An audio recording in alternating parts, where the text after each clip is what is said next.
All right, all right, all right, all right, all right. Let's see where we can go with this. All right, let's see if we get any lag. Let me go ahead and put this link. Copy. You guys are watching the replay. I apologize. I'm trying to figure something out new for our group. That way we don't have a lag while I'm charting. So if you're picking up this audio, first time.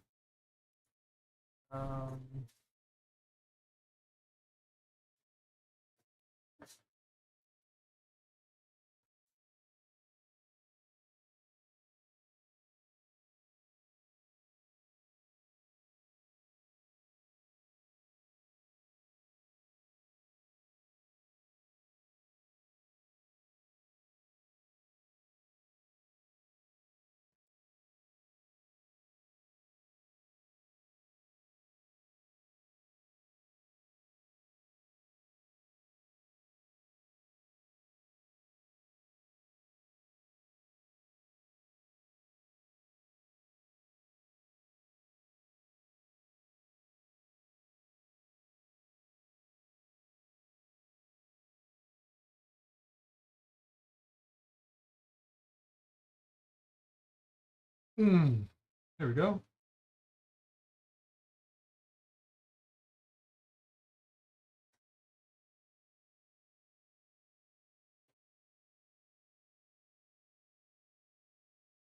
Mainly we just want to see what the latency looks like, but it's okay. So we have a nice crab forming right here. It's another deep crab, very similar to another deep crab that we had over the weekend.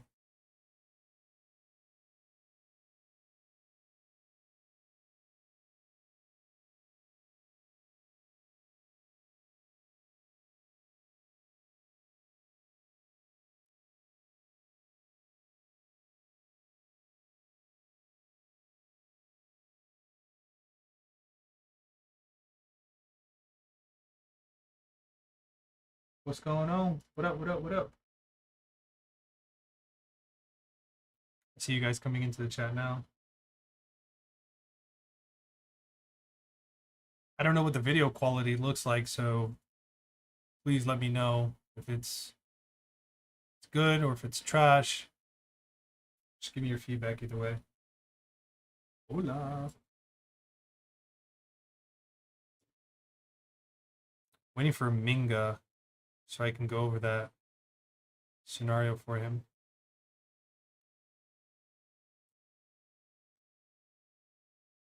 So it's been one of those days. I'm just mainly looking at higher time frames, to be honest with you. There's a this actually shouldn't be here on this time frame.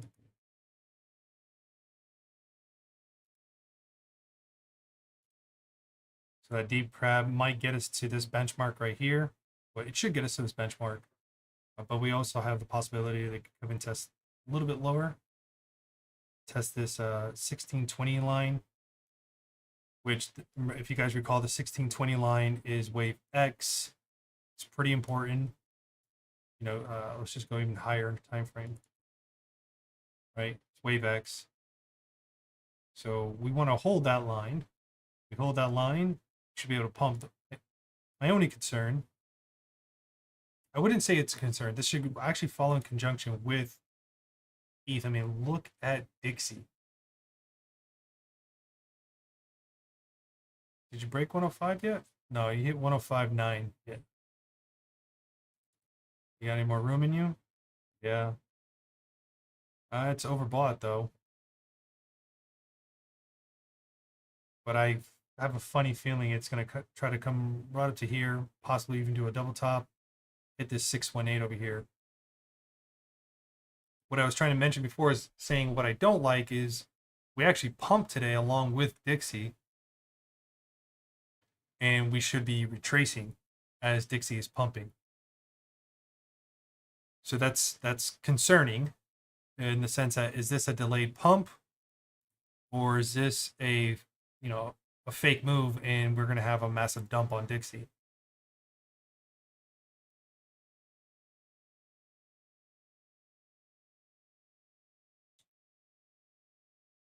Big Dixie. Yeah, Big Dixie. Big day for Dixie. So right down here, we have a anti-butterfly. That's a smaller pattern that you see right here. Not necessarily tracking these targets. I wanted to use this pattern because you can see where uh, Moneyman was coming in, because we have this trend coming down and then we have this trend coming up. So I found some swing points inside. You can see it on a lower time frame. It's a little bit more visible that way. But wave X is shared with this anti-shark. And so, 1606, 1609, these lower 1600 handles, they've been acting as pretty good support so far. You can see right here where we had the waterfall down, then you immediately had a strong buy candle, then sideways movement. Then we had another dip, but then you have this candle right here, which is it's pretty important. So we want to see the same thing per se. It could actually be a falling 3 on a slightly higher time frame. Or excuse me, rising 3. No, I don't have any large candle. I only have one large candle. That's here. But that pullback was pretty intense, right? Because we came down to here, 1608, and then just kept on pulling right back up. You can see where they want the price.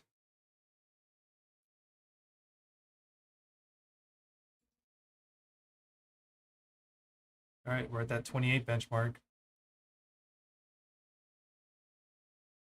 I want to see what happens. See what the reaction looks like here on wave B for this deep crab. If it can't hold it, which looks like it's trying to break through, we should visit this with no problem. Because I believe I have some trends. Nope, that's not the one I wanted. I think it's the 831. Yeah. Right, so you have liquidity down here onto this trend line, this yellow trend line.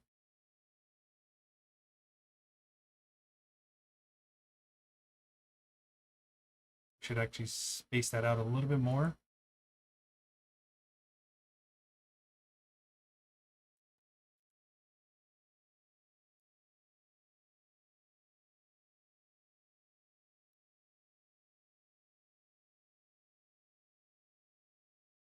And so ideally, we want to see it hold inside of here, inside of these spider lines, these grayed out dashed lines. These are my spider lines, if you will.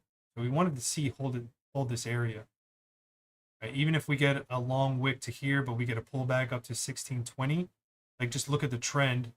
If you look left, right, we have a lot of liquidity down in these areas. Lower 1600 handles, upper 1500 handles. There's a lot of liquidity there.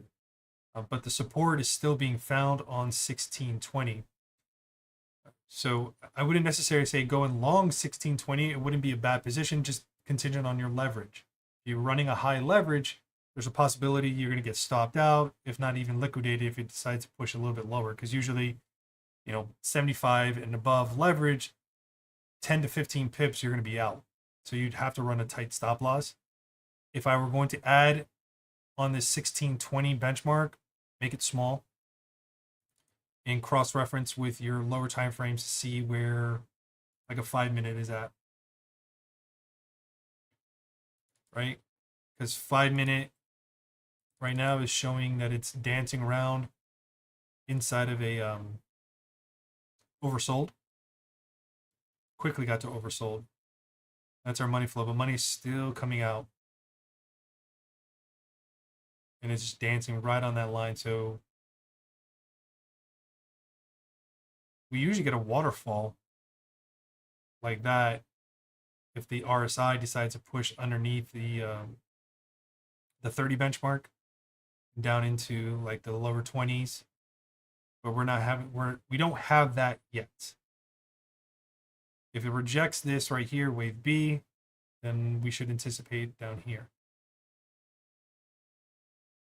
I didn't enter any shorts in this area just because I think there's better shorts up above. I feel like these shorts in these areas are going to be more of scalps versus swings. And where I'm at right now, I'm playing for the swings.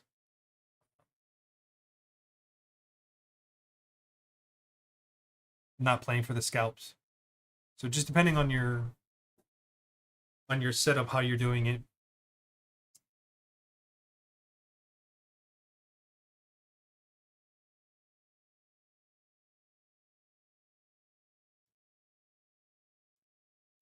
And we can just kind of glance at BTC, see what BTC is doing. There was a significant area that we wanted to hold to see if this could turn into a flag, right? Because you have your pull here from this bottom to this high, and you have equal highs. Now you can see that it's making equal lows. If it continues to hold this area here, right, and then we make a move up to 30Ks, 32Ks, take a little time. It take almost 25 days before we see that. But even when we get to here, what we're looking for is the breakout to go above. So I would just be careful if you're longing down in these areas, because equal lows is like prime bait for any type of money man that's out there. You know, everyone's setting their limit orders right here. So there's tons of liquidity right here. So if we see a large thrust down out of this, then we know that's institutional money. And we just need to cool off, let them eat, and then we get in when they're starting to chill out, if you will. Now, obviously, if it breaks down in this area, then this flag is going to be invalidated. But that's not to say that, you know, a couple of other patterns that we have to the left. This is another anti-butterfly for BTC. You know, in 20, actually, it's a little bit lower.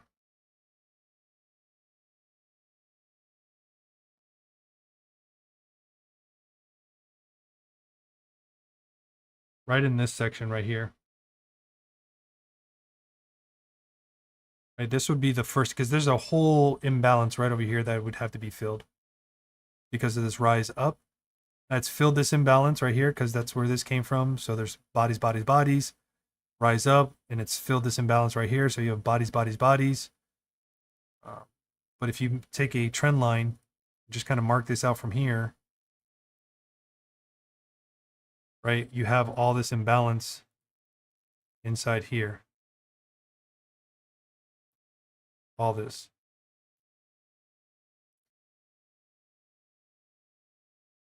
So that's what I'm saying. Like, I would just be careful with my longs here, because that could be bait. We get a push down to these areas, even down to here. This would be a much, much more attractive long. I went a little bit lower because from here you can see the change of character, right? Because we drove down, then you have the change of character. My assumption would be that we would retest this change of character. And this is on a daily time frame, so it's a higher time frame. It's a little bit more concrete data versus the lower time frame. So a little bit less confusion.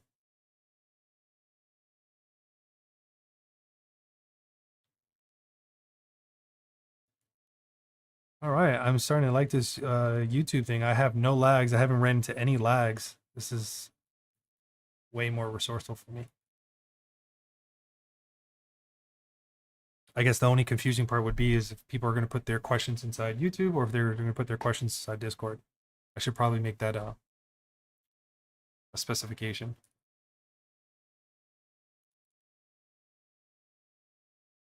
So we have a move down, change of character here on a lower time frame.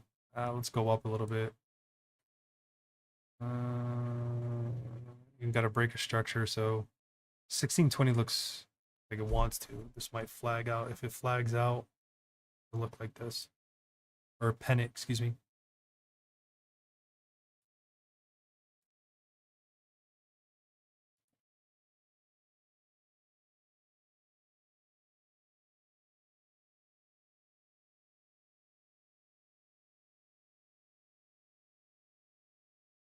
Right, like we see this formation comes and taps here, still gets rejected right here, shows a breakout here, then this would be your short, right? Because you have a breakout, then you become a breakout trader, or at least breakout strategy, and you take this, and your exit, if you will, I would measure from here because you're on a lower time frame. I'd measure from this candle. I wouldn't measure from up here simply because that can throw you off.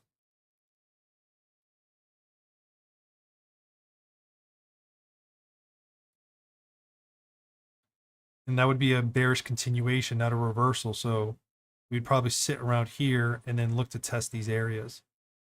What is that? 1622. So between 1622, 1620,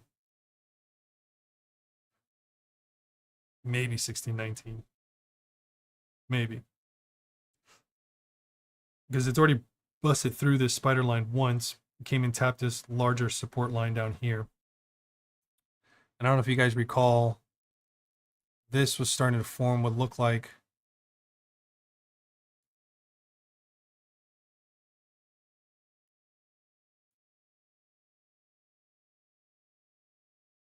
this triangle pattern right here.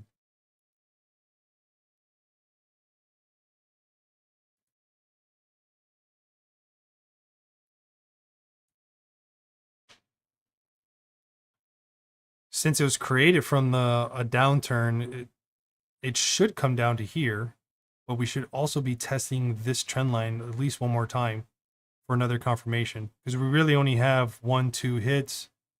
We have a couple hits here, but these are the larger hits that help create this trend, right? Because hit, and then fall, sideways movement, rejection, small pullback, rejection again, deep pullback, and now we're doing the same sideways dance again. So if we reject in this area, and possibly even up to 1698, this should be a healthy short. That's why I was mentioning I'm not in a short in this area, because this is a tight little range right here. Right? If I'm on a lower time frame and I'm just looking for scalps, then yeah, I would take that on. But on a higher time frame, 8-hour, 12-hour, even daily, I wouldn't be looking for swings on movements like this.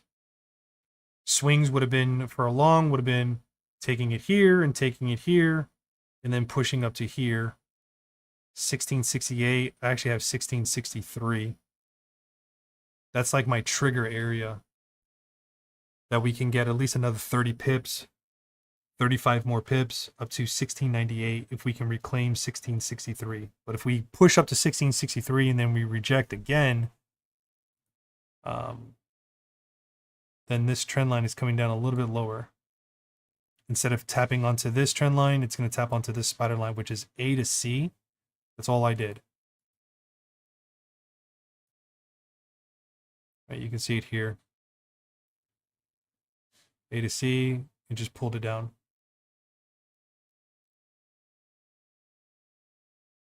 Just pulled it down. There he is. Here's Minga. What's up, brother?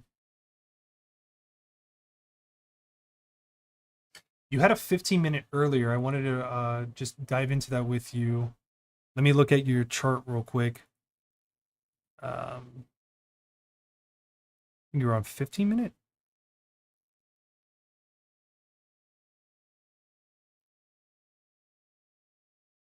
I'm looking.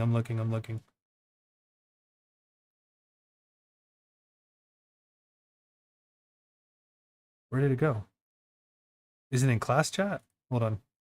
Maybe it's in class chat. Yeah, it's in class chat. Okay, I see it here.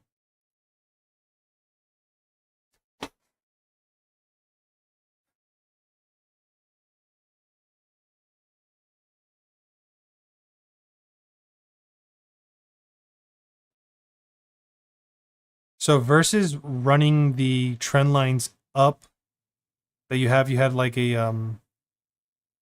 it looked like a weird pennant, if you will.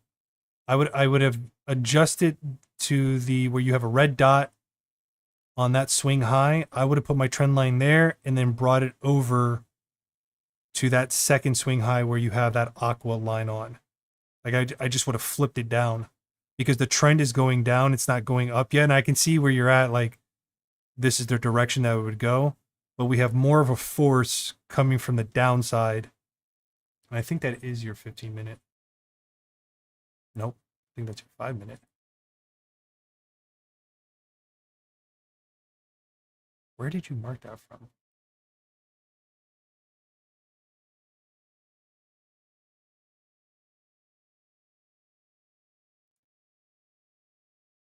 Trying to duplicate your chart.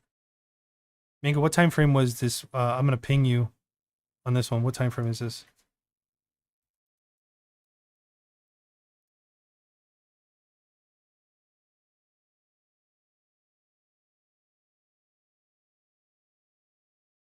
Okay, good. So it wants to invalidate a pennant. That was quick.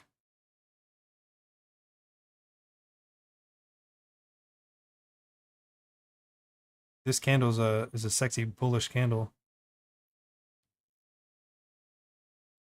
Strong bullish absorption right there. Then you have a high wave. Oof. Yep, they're rejecting wave B.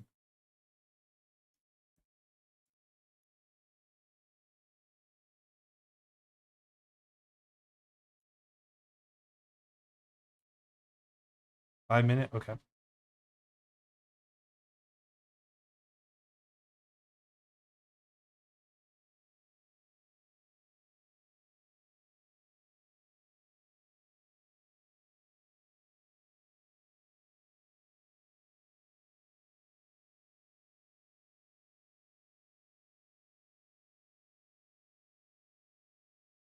So you're using this swing. And then you're also using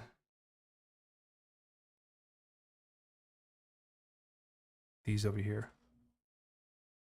I think I found it.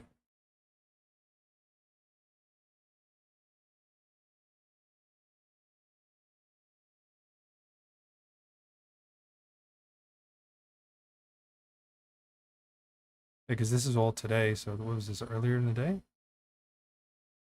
Here you are. It's this right here. Yeah, so you had these swing points. You're coming down here. You had a line coming up over here. What I was saying is move it that way, right? Tap onto this. And it's okay even if you come down lower than this wick because you're focused on these bodies. The bodies are more important. Remember the wicks are just liquidity grabs, right? And you can punch this all the way down. Even though you have some candles are moving up above it, remember you're on a 5-minute. You can punch this thing all the way down.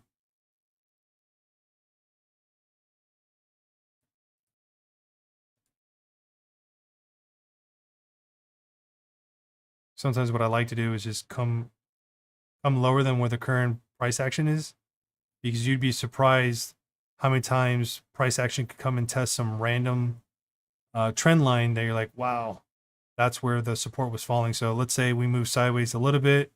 We move sideways inside this triangle and turns into a pennant. This can move us down to here, which subsequently is right where that yellow trend line that we made earlier from the 1606 drop.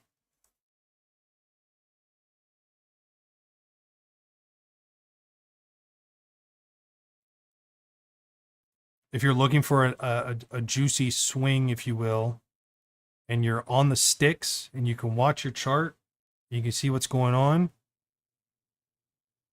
then just be careful with, like I said, be careful with 1620 because there is a lot of support that's being built there, but there's also liquidity that just keeps pushing it down. So I'd be trying to shop, if you will, for something here in this area, maybe even down to here. Right, what I'm looking for is one candle to come down and then retrace back up. If I get a large sell candle and I'm just kind of hanging out over here and I don't have a tracing back up, then it's then it's a delayed dump for crypto, and then this is valid, the pump for Dixie. I mean, we haven't had a pump like this in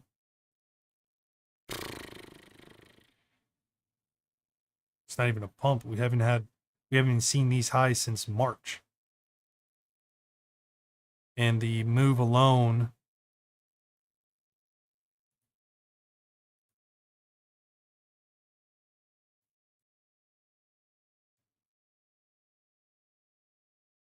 I can't tell you the last time this thing has moved 5%,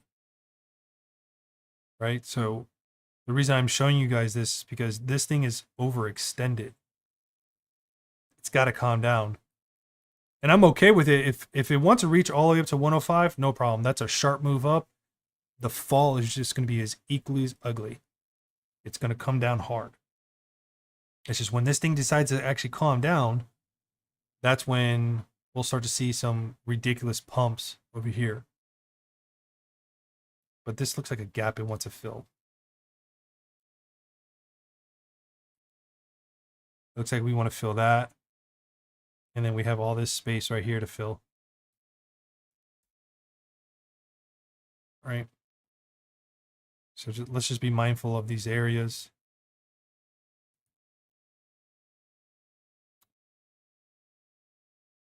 No.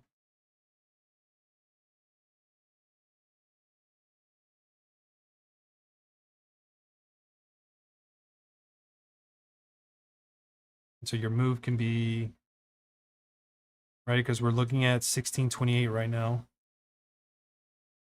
We already had that small move. So possibly it comes over here, 1620. Like if I can't break above 1628 in the new day, then that would be a scalp for me, and I'll write it down to there.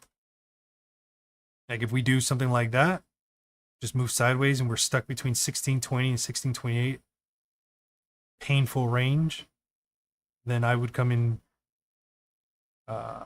short that, exit around here. If it keeps going, that's okay. Then if it keeps going, then I'll wait for the retest to come and test this again, and then add back into a short there. Like there just has to be a predefined entry and exit point for your setup.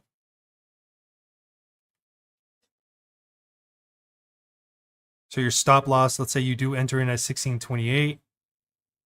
My stop loss would probably be somewhere around here, 1632. And the reason I'm marking out 1632, very similar. Here's another trend that they're creating. You know, if I get it into this body, it's still bearish. But if I get above this 1632, then it's going to be a change of character. Right? So there will be a change of character, there will be another retest, and then it'll push back up. So very similar to what you see over here. Right? Change of character, push down, push up, another change of character, push down, another change of character, sideways movement, small move up, another change of character, and then move down. So you, like your 5 minute is going to be for your fast moves. I'm trying to rake in as much as I can in a shorter period amount of time. If you're looking for that 200, 300, 400%, 1,000, 1,200 ROI, then you're looking for the swings. And I told you the swings that I'm looking at are going to be in the 1698 ballpark area.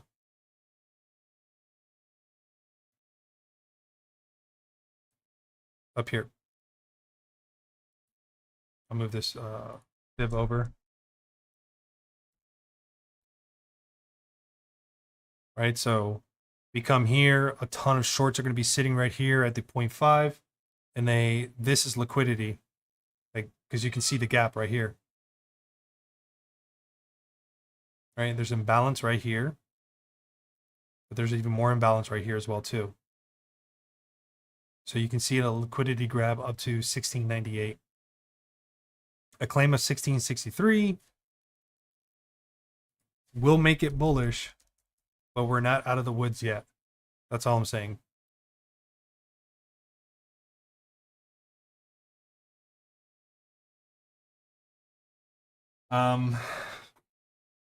What can I answer for you guys? I mainly wanted to test the YouTube live and, put a stream out there. I've been out in the field all day today, just kind of looking at charts from my phone. I haven't really sat down at a desktop. This is the first time I've sat down at a desktop all day. But just kind of recapping from yesterday, like if you already know what your setup looks like, you can kind of peek at a chart and quickly make your adjustments or make your alignments to where the market's at. And so that's why I'm where I'm at right now. It's we can quickly look at what our positions could be and where we could fall to and what we need to be looking out for. RSI is still bearish, just so anybody is curious, but we are losing strength on a bear side because your ADX for the DMI, it's falling down. London Bridge is falling down, falling down, falling down. I have kids, sorry. I have to sing those songs. Let's get rid of this. And then our CCI, which is similar to a MACD, similar, it just measures a couple different things, but volatility nevertheless is what I'm measuring here. And volatility is growing to the upside bullish, but you can see that we have small rejection here. So what I want to see on an 8-hour at the minimum is this CCI cross over this EMA. That's what this light blue line is. That's an EMA. So I want to see a crossover here. I'm okay with this because money's coming in right now. Money is flowing in right now. It's relatively losing some strength, but that's all right. Let's get rid of that. Let's come back here to this 15-minute.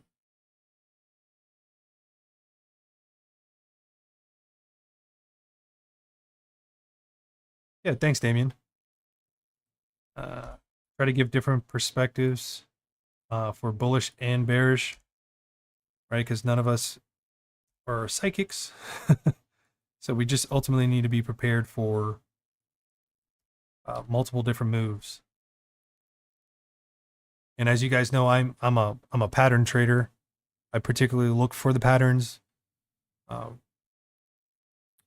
also look for price action because this is where you have your breaker structures and you have your change of characters. But that really helps support for order block ideas. There's a video that I have out there. I think I just shared it with one of the members. So if any of you guys are confused on order blocks or where to be setting up your orders where there's imbalance, I would just recommend just take a peek at that video. It's probably about an hour long, but if you have any questions after that, just feel free to dump them in the class chat.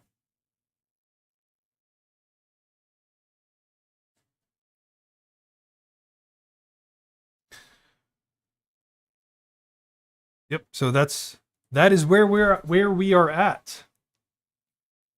Is there anything I can answer for you guys? Like I said, related to my setup, or if you guys have questions about your own setup, please just put it inside of the chat section, so that way I can fill you in.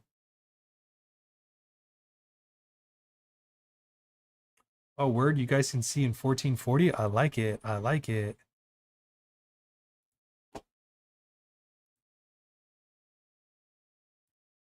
I think the next thing I need to work on is probably like YouTube titles and descriptions before it goes out, but I was just rushing this one through. I missed you guys. I feel like I neglected you guys all day.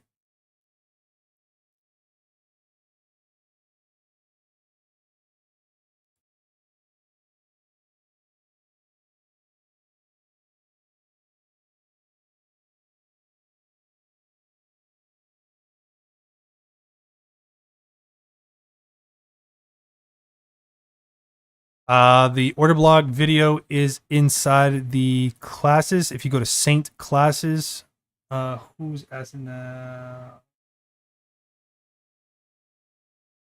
Z08. Yeah, I'm looking forward to September 15th as well, too. I don't know if that's genuine or sarcasm, but I have a couple fans inside that would suggest otherwise.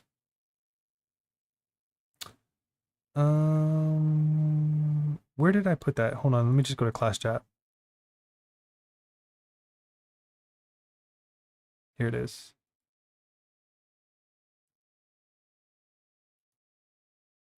Copy link. Here. I'm gonna tag you on this one, buddy. I can't. I don't know how to pronounce your name. I'm so sorry, man. Is that? Do I say whack the weight? Do I just? I don't know. I don't want to mess that up. I think this is you.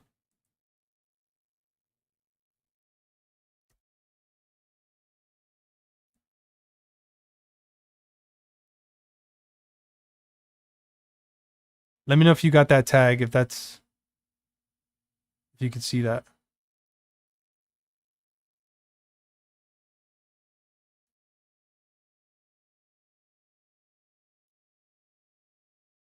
I put inside of Discord for you.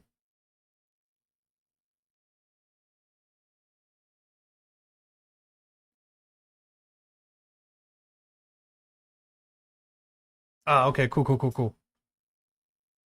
Am I saying this right? Wakar? Am I saying that right? Wakar? Perfect. Okay. Yep. So Wakar, it's if you got my tag, I just tagged you where it's at inside of the classroom. It says mastering smart money concepts and entry points. It's on YouTube as well, but it's probably easier to find inside here.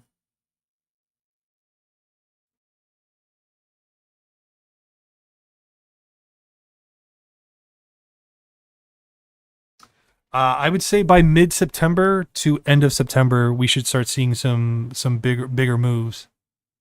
I have a theory of ETH hitting. I think I shared this with people before, so I'm not like pulling stuff out of my ass. And hitting that hopium bottle. I'll show you exactly what my thoughts are. Let me get rid of some of these ideas. This is too much for me. It's too distracting. Today's the 5th.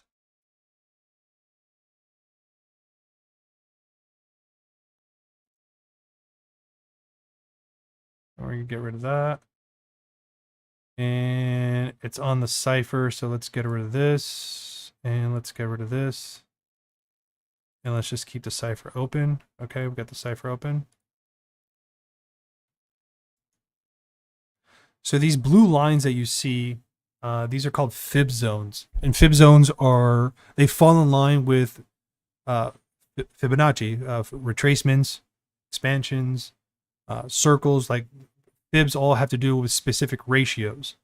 And so fib time zones, if you will, follow the same principle, right? So you have 0, 1, 2, 3, 4. Well, should be a 4 here. 5, 8. Actually, no, there's not. 5, 8, and 13, and it keeps going down to 21. So like your 0.5, right? That's your middle mark. Like that's the decision making area.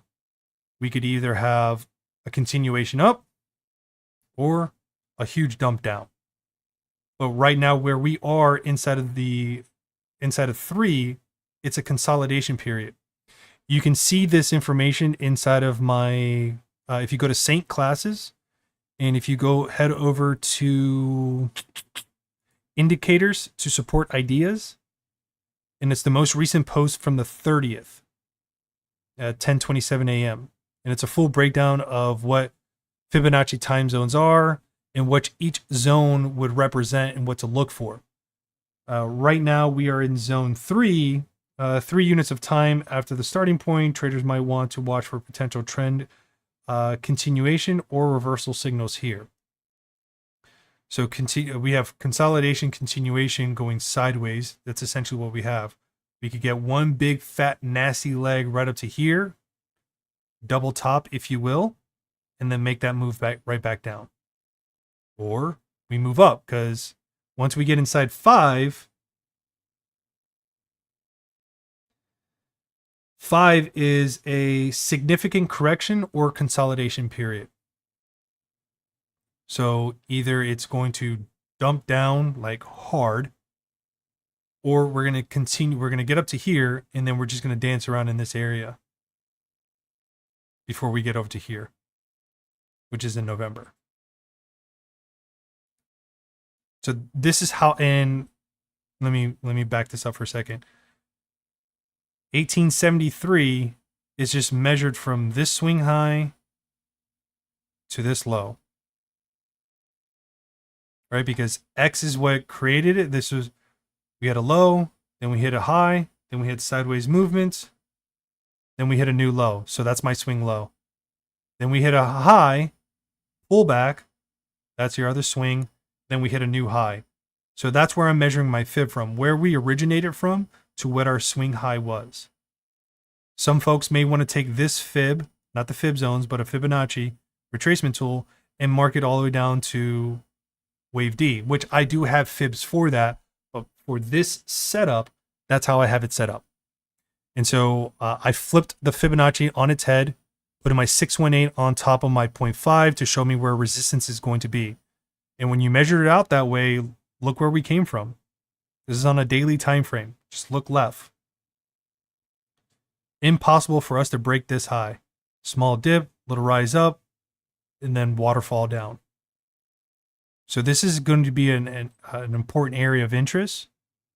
And that's why I said if you look on the bottom of my chart, 15th through 17th, even the 18th. Right? Maybe I'm off by like a day. Or maybe I'm early by a day or two. I can just read the comments now. You got it wrong, Saint. You're off by a day. You're the worst trader. But that's how I came up with that theory and that prediction. And for me, it makes sense because this pocket right here. Because if you go to, what is it? Zone 2. Early start out. Zone 2 is an early start out of the trend. So here we are. Sideways movement. Dump. And then we're looking for that correction here. Correction of this move down. Here. So move up. Then move back down. Or move up. Consolidation to the right. And then we move up again. This would be ideal. This would be ideal. Hold this area here, hold above 1825, and then move up. That would rip a lot of people's faces off. That would hurt. And I want to put this out there. I mean, even though we are, moving sideways and we've had a couple dips down low, I stress this enough to say you need to be using higher time frames to see where we're coming from. Because if you look at a lower time frame and you're looking at all this mess, like, it just looks like, oh my God, I'm making lower lows, and we're not. We're not making lower lows. We're holding this area. Right? So that's important when you're trying to track an idea, track a setup. You need to use a higher time frame to get the bare bones of what your setup looks like, and you're only using a 30, 15, maybe even a 5-minute for execution purposes. You'll see me chart out a 5-minute, but I already have the map in play. So if I'm mapping out a 5-minute, it's because I'm literally mapping out this candle. Or a 15-minute, I'm mapping out this candle. If you're trying to make your setup based on one candle, that's where people get hurt. That's where folks are like, I don't understand. I keep getting stopped out. I can't get into a position. Well, you go to a higher time frame. Look for areas of interest. Is 1620 an area of interest? Absolutely. If you're running a high leverage, could it get liquidated and stopped out? Absolutely. So that part is risk management. Just make sure that you have tight risk management for this area. Don't get frustrated if it gets pushed out. Just look for the better opportunity once it comes in. Can price action come all the way down to here? Yeah. And then that theory is based on Dixie, but Dixie's now starting to cool off a little bit. Thank God. This thing's on a mission, bro. Like, where are you going? Where's the fire? That's a vertical run up. This is a vertical run up. Turned into, and just so you have for reference, this is a high and tight flag. Could also call it a falling wedge if you wanted to.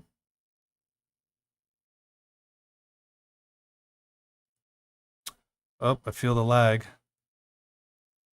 Say it ain't so. I feel the lag. Oh, I hate you. So sometimes when a flag doesn't form, instead of a flag, because if a flag, if the price action retraces a certain amount, which a certain amount would be sub 0.618, then you don't have a flag, but you can get a falling wedge out of it. So this looks like a falling wedge, but it's more of a high and tight flag, and then you can measure that out. I'm not measuring from here. I'm measuring from where the bullish move came from, right? So it came from here, not from here. It came from here. So this essentially is my pull. That's my measured move.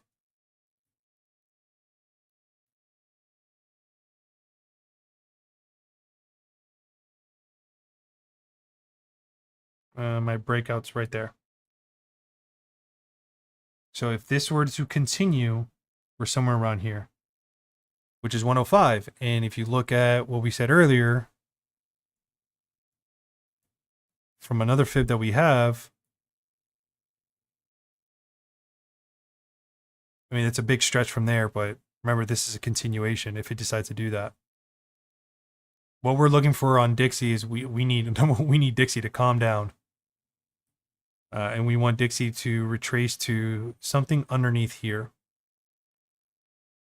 Right? Because if it comes down and tests this again and finds support on where it broke out from, then yeah, guys, it's going to come up to this 105 here. Yeah.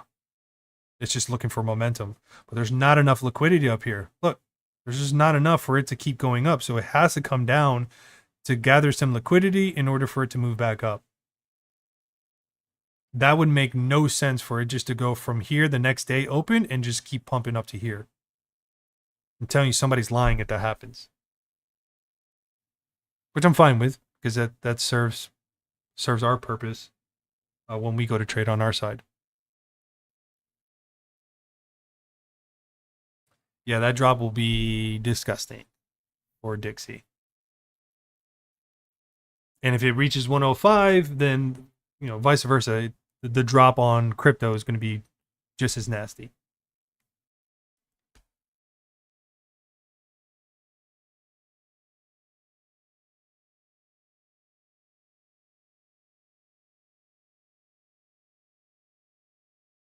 Damien, you asked, when is the start of the first one? What do you mean, like the first video?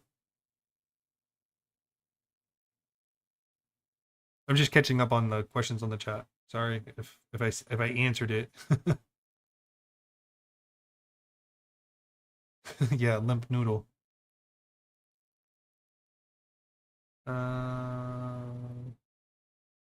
Yeah, we got some news coming in as well. I'm not a big fundamental trader. I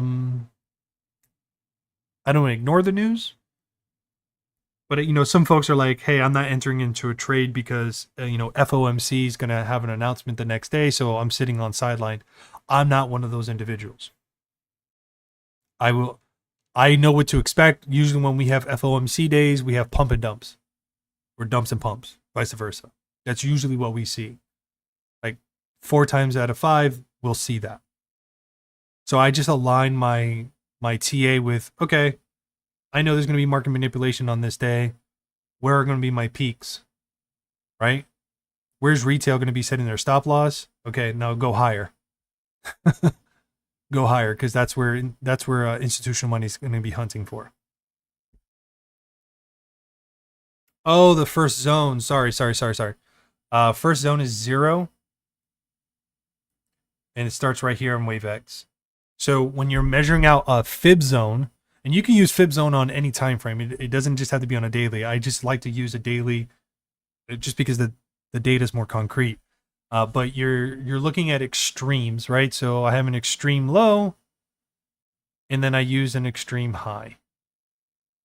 I could have measured it out to here, but I just measured from X to A, because this was the move that created this move up. So coming from 1620, right? 1620.88 And you can find that inside of, I have it on my toolbar. Right down here, it's these little lines, these vertical lines.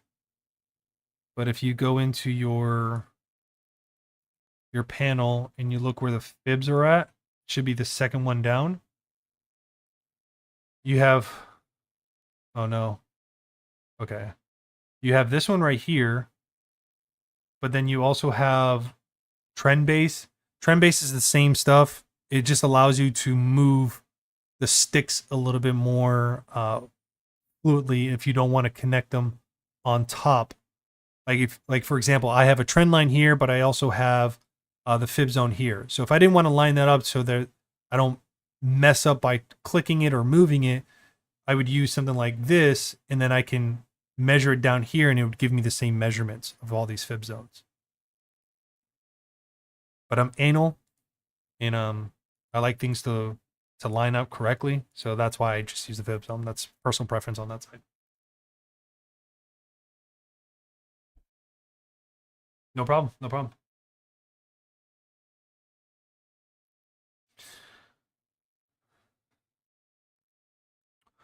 Alrighty.